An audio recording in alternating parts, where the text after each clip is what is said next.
Eita, Deus fiel, hein, gente?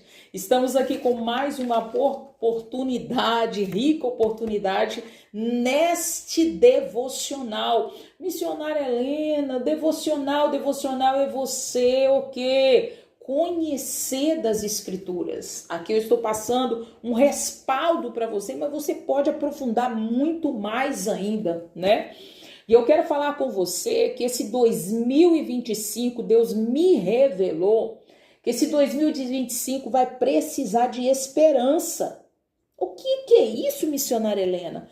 Porque se Deus fala que precisa de esperança, é porque as situações vai fazer que você vá diminuindo a sua esperança e fica numa escassez, zero de esperança. Você não pode, porque a esperança tem que ficar, é como motivacional para a fé. Se você tiver fé e a esperança não tiver aguçada, automaticamente você vai perdendo a fé. Você vai enxergar com os teus olhos naturais, ao invés de enxergar com o espiritual. E ali vai desfalecendo, o que não é assim que vai acontecer, porque eu já estou te passando a revelação de Deus e você vai passar com muitas outras pessoas para elas ficarem espertas nos pontos que acontecerem na vida delas, na história e no decorrer de 2025. Gente, esse devocional, você pega a sua Bíblia, pega um papel e uma caneta. E antes de qualquer situação da gente decorrer na explicação aqui resumida, eu vou orar para ti. Nós vamos decorrer no capítulo 13, 14 e 15. Eu explicando. Vocês vão ler e sabe, é com tempo ao tempo, gente. Não é corrido, não precisa ler corrido. Eu espero, você vê que eu espero um tempo, você lê, você relê, você meditar para treinar na sua mente. E quando você estiver ali lendo, leia primeiro, depois você ouve aqui o áudio. Para quê? O vídeo aqui, para quê? Para você gravar o que você leu, você vai falar, por isso que eu li aquilo, para entender. Vamos lá? Senhor, meu Deus e meu Pai, estou aqui falando contigo, a Bíblia está aí, o caderno está aí, ou folha, lápis ou caneta, e o Senhor vem ungir coração, mente, alma e espírito e trazer paz para entender a tua palavra em nome de Jesus. Oh, glória! E aí você vai ler para você compreender. Nós temos no capítulo 13, Deus deixou como exemplo a história de Ló, que foi mencionada também no Novo Testamento, em Lucas capítulo 17, do 28 ao 32, como exemplo. E ali foi o exemplo que Deus deu para a gente não ficar despercebido. Aí a palavra de Deus fala o seguinte: aconteceu nos dias de Ló, comiam, bebiam, compravam, vendiam, plantavam e edificavam. Mas no dia que Ló saiu de Sodoma, choveu do céu fogo e enxofre e os consumiu a todos. Assim será o dia que o Filho do Homem se há de manifestar. Aqui a palavra de Deus está expressando no capítulo 13, também expressando no capítulo 14, que é as guerras que teve ali, no capítulo 15 e nos outros posteriores que nós vamos ler, mencionando a destruição de Sodoma e Gomorra, que eu estou fazendo um respaldo aqui para você. Nós também podemos ver na palavra de Deus, em 2 Pedro 2 e 7, e livrou o justo Ló, enfadado da vida. O que acontece? Ali ele estava ali por escolha, né? Ele opinou, né? O jeito dele era mas o amor de Ló dentro do coração dele movia algo por causa de Abrão, né? Que era parente dele. O Senhor movia em proteger, não que Ló não tivesse, né? Algo também que Deus agradava, mas, e tinha, né? Porque ele estava ali no meio daquele povo, mas ele não contaminou, e você vai ver para frente um pouquinho que eu vou ler. Então aqui Deus fez um respaldo aqui para informar em 2 Pedro 2,4 e também 2 Pedro 2,5 sobre que Deus, que tem que tomar muito cuidado, que ali naquela situação daquele povo, onde que Ló estava, eu tenho um exemplo para falar com vocês, 2 Pedro 2,4, que Deus não poupou nem os anjos que levantaram contra Deus. Deus mandou eles saírem do céu, e expulsou eles e levou eles para o inferno. Numa cadeia da escuridão. Reservado, ficando ali reservado para o juízo. Não todos, porque tem alguns que Deus permite os espíritos satânicos passearem, mas em nome de Jesus, o Senhor nos dá força para estarmos firmes e expulsar e não desfalecer. Também deu exemplo aqui, eu dou exemplo para você entender a palavra nesses capítulos, 2 Pedro 2,5, que Deus não perdoou o mundo antigo, né? Para você não ficar assustado. Por que Deus destruiu aquilo ali com aquilo? Por que Deus destruiu com aquela chuvaiada? Por que Deus matou tantas pessoas? Aqui Deus não perdoou o mundo antigo e guardou Noé, a sua esposa, os seus filhos e as suas noras. Deus guardou eles. Hoje em dia a gente olha e fala assim, por que isso, por que aquilo? Deus não é justo, não está na graça, não está isso. Deus está na graça, mas Deus não é bobo não, né? Então nós estamos na graça, mas Deus está ali atento, porque Ele precisa resgatar você. A palavra de Deus fala também, que eu ressaltei para você no início, que Ló, por mais que ele tinha as falhas dele, os de repente dele, nos outros tempos, Ló, você vai entender por que cheirava mal as narinas de Deus de Sodoma e Gomorra, porque ali o povo tinha impureza sexual. Coabitavam do mesmo sexo. No termo que eu vou usar para você entender, o homossexualismo, que naquela época, e hoje também a gente pode relatar assim, chama sodomia. Para você meditar, Gênesis 19 você pode ler, Romanos capítulo 1, 24 a 32, que é o chamado do justo e reto, e 2 Pedro 2, capítulo 2, versículo 7 a 8.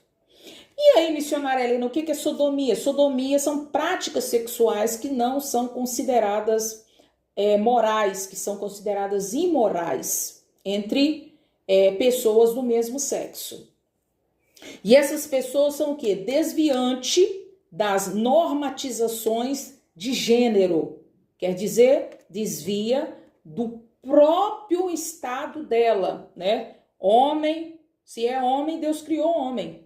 Senão, o órgão seria outro, né? Se é mulher, Deus criou mulher. Senão, o órgão seria outro. Então, não podemos desviar das normatizações do que nós fomos criados. Lógico que eu vejo que nós podemos trabalhar assim nos pontos das pessoas, descobrindo o que há de errado nesta parte. Não é uma coisa que, nasci assim, não foi. É algo que a pessoa tem algum trauma, tem que ser estudado sobre isso. E a gente também trabalhamos neste ponto, né? Para a glória de Deus. O que acontece? No capítulo 14, a gente vê, podemos fazer um respaldo também, que é mencionado sobre a Primeira Guerra.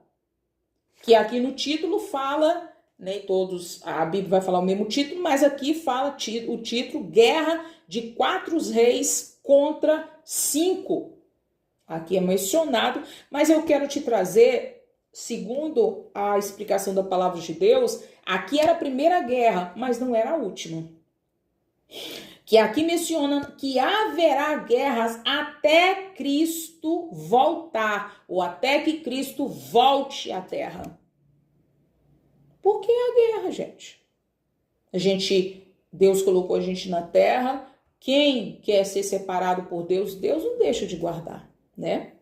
Então você pode ler para sua meditação Mateus 24, do 4 ao 21, Apocalipse capítulo 6, do 1 ao 8, Apocalipse 13, do 4 ao 8, Apocalipse 19, do 11 ao 21.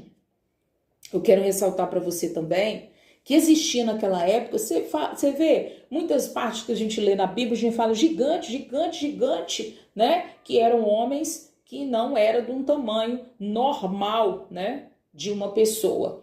Então ali a palavra de Deus menciona que tinha tribos de gigantes. E as mais conhecidas, tem muitas outras que é citadas, mas as mais conhecidas são os Refaíns, os Suzins e o Emis. Mas tem outros, tá? Que são considerados gigantes ali. E o Senhor também nos traz que ali o pessoal, eles lidavam com guerra porque eles eram treinados. Treinados por quê? Vira e mexe, eles eram ameaçados pelas tribos nômades, ortes e outros inimigos. Então, eles já eram treinados para aquela situação. Quando ocorreu essa guerra, que Abrão juntou o povo ali, então Abrão juntou o povo que estava já acostumado, né, para guerrear. Graças a Deus, né? Para guerrear ali e para serem diferentes daquela situação. Você sabia também que a palavra de Deus fala que a capital da Síria, uma das mais antigas do mundo, a tradição diz que ela foi construída por Abrão e unidos ali com seus servos. Interessante, não é, gente? E outra situação que Abrão, ele não era guerreiro por natureza. Mas mesmo assim, quando ocorria alguma coisa igual nesse capítulo 14, ele foi imediatamente juntou o povo. Ele não recuou. Por que a gente não recua mediante uma guerra, gente? Porque a gente tem a ajuda de Deus. Então, Abrão, naquele momento, ele sentiu também aquele impacto. Não, tem que ir lá salvar, né, o meu parente Ló. Então, ele foi naquele impacto lá e falou, vou embora, vão também. Juntou as cabeças lá e foram embora para conquistar, mas ele só tinha sucesso porque ele obedecia à voz de Deus, não porque ele tinha capacidade de ser guerreiro naquela situação. Quando Deus nos chama para uma guerra, ele não chama porque a gente tem capacidade. Na palavra de Deus fala que ele nos capacita porque ele nos escolheu, né? Então é muito forte a palavra de Deus. Então ele foi, e a palavra nos faz a comparação que quando Abrão foi para esta guerra, ele foi igual a Gideão, que está em Juízes, no capítulo 7, que você pode ler lá para sua meditação. E era uma façanha de fé, né? Conduzida como uma façanha de fé ali. Você pode verificar também em Hebreus 11, capítulo 11, versículo 33 ao 39. E ali mostra que Abrão, quando ele foi para esta guerra ali, para salvar o seu parente Ló, ele agiu com tanta presteza e execução que ele chegou ali, ele não foi para brincar não, gente. Ele foi movido por um Deus todo-poderoso, como Deus nos move para fazer a obra. E o seu ataque era tão rápido que ele resgatou, gente, todas as mulheres e filhas ali foram resgatadas. Resgatada pelos soldados vitoriosos que estavam ali juntamente com Abrão, que pegou, além de Ló, pegou as mulheres e as filhas também, os que foram, né, levados como escravos ali. Foram todos resgatados. Todos os prisioneiros e bens também deles foram todos pegos. E porque Abrão falou assim, não, o que é isso? É só chegar e pegar e pronto, acabou? Não. E eu quero ressaltar para vocês que todas as vezes que nós estamos numa jornada, Deus sempre prepara alguém, não prepara? Além de todas as pessoas que ele prepara aquelas pessoas que a gente vê, meu Deus, isso aqui foi o especial de Deus. Foi ali que preparou também para Abrão Melquisedeque. Foi, gente. Melquisedeque era um sacerdote do Deus vivo. E ali Melquisedeque, ao tratar Abrão daquele jeito, eles estavam como um símbolo da ceia do Senhor, mostrando que ele entendia completamente a doutrina da expiação. O que foi, missionária Helena? Ele levou ali, tem relato na palavra de Deus, que ele levou ali para eles, você vai ler lá e você vai entender, ele levou pão e vinho. Pão e vinho. Você quer ver lá na doutrina da expiação? Pode ler para você entender em Gênesis capítulo 3, versículo 8, Hebreus capítulo 4, do 1 ao 2, 1 Pedro capítulo 1, versículo 10 ao 12, Lucas 22, do 14 ao 20, 1 Coríntios capítulo 11, versículo do 23 ao 34. Isso. Deus é lindo, né? E Deus teve representante em todas as eras, gente. Todas as eras ali, Deus teve representante. E nesse ponto aqui, nós estamos relatando sobre Melquisedeque. Era um gentil cujo sacerdócio é eterno em Cristo, né? Salmo 110, 4, Hebreus capítulo 5, versículo 10. O que me chamou muita atenção na palavra de Deus, que tem um sacerdócio também, que era um sacerdócio que era considerado temporário, que era aarônico. Era conferido a homens fiéis. Por exemplo, se no meio ali tinha pessoas, né, que se destacava como fiel ali dentro do contexto espiritual de Deus, eles eram consagrados como, colocava a mão na cabeça, fazia ali oração como sacerdócio aarônico. Hebreus capítulo 7, versículo do 11 ao 12, você pode meditar. O que acontece aqui? Abrão disse ao rei de Sodoma o modo de apelar. O jeito que ele fez foi um modo de apelar. O que ele fez? Ele levantou a mão, ele falou lá, ó, ele falou, relatou, você vai ler. Levantei minha mão ao Senhor Deus Altíssimo, possuidor do céu e da terra. Então, ele estava falando assim, ó, eu tô aqui, não é porque eu vim porque eu quis, não. Eu vim porque eu levantei a mão, quer dizer, Deus me deu ordem. Eu apelei por Deus sobre esta situação e Deus me deu ordem, me chamou para testemunhar essa transação. Que coisa linda, gente.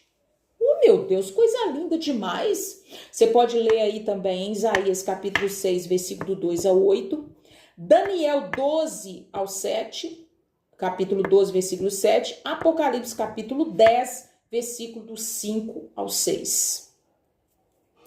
Quando Deus, no capítulo 15, Abrão virou para ele e falou assim, eu não tenho filho, né? Quem vai ser minha descendência e tudo? De filho, né, de tudo, e aí Deus foi, vem cá, Abrão, sai para fora. Então 4 vezes a gente pode contar isso, que Abrão, ele saiu para fora, ele também relata para a terra, olhar a terra, relata também para os céus, relata também para Jeová, relata também para substituto. Então, são as situações que decorreram no caminho de promessa e cumprimento de Deus para Abrão. A palavra de Deus é muito linda, não é, gente? Se a gente for indo, meditando, quando a gente vê, já está aquela extensão ali, totalmente, né? Que a gente fala assim, meu Deus, preciso de terminar isso aqui, né? Que a palavra de Deus nos dá aquela oportunidade da gente ir longe para conversar com Deus e ficar meditando, né? Mas Deus é tremendo, tremendo e tremendo. E Ele faz o quê, gente?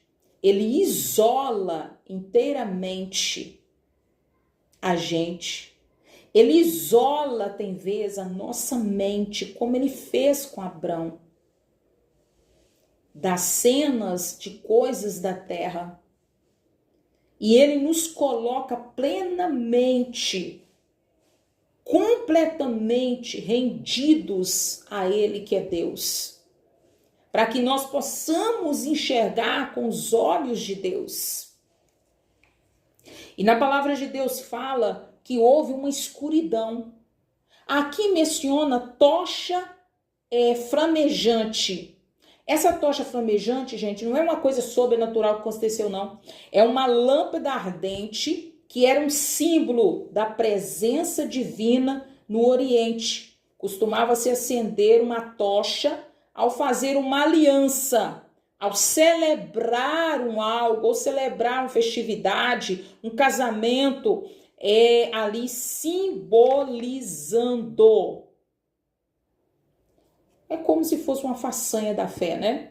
Hebreus capítulo 11, versículo 33 ao 39. Eu acho que esse aqui eu já falei. Não, já falei esse? Já falei. Mas aí vai ficar aí para você ler novamente. Então eu deixo para sua meditação esta palavra. E falo com você, nunca desista de guerrear, né? Nunca desista de ir avante, porque você é uma testemunha, um testemunho vivo da presença de Deus na terra. Então espero você no próximo devocional para que nós possamos nos caminhar dentro da palavra como se nós estivéssemos lá e também recebendo o renovo e a bênção renovada de Deus em nossas vidas. Que o Deus de paz, o Deus de glória, o Deus de revestimento esteja com vocês todos os dias das nossas vidas até a consumação do século. Em nome de Jesus, amém, amém. Graças a Deus.